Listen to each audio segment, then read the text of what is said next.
Heath Grossman here with Money Wisdom Question Series. Today's question is, how do I know if I'm going to run out of money in retirement?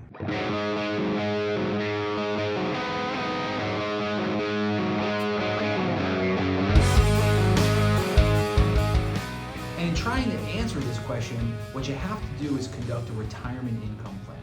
It doesn't have to be complex. So step one of that retirement income plan starts with having a conversation around when do you want to retire and what do you foresee your lifestyle being in retirement? What do you want to do with yourselves? What are the activities that you want to do? And when it comes down to it, what is that going to cost? Right? Do you still have a mortgage, right? Do you have other debt that you're still paying off? Do you want to be able to go to a warmer climate during the winter months and escape the snow? Do you want to be able to go across the country and visit your family a couple times a year, right? What do you want to do? What do you want your lifestyle to be? And what's that going to be in terms of your expenses?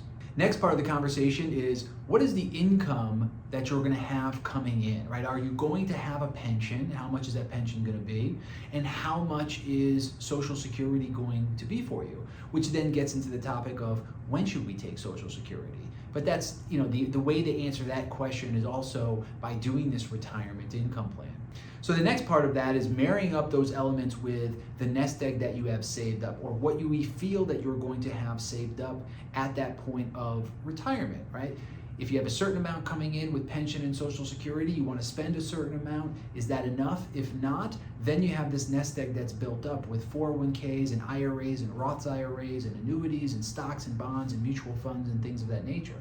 So how much do you have saved up, and how much do you ultimately need to peel off of that nest egg to be able to meet that level of expenses? We also got to figure a little bit of inflation in there. We got to be able to give ourselves raises over time too, so that's got to be embedded into the process and the analysis. So once again, biggest question that we get from people, am I going to run out of income in retirement? And the best way to answer that question is to conduct a full-fledged retirement income plan.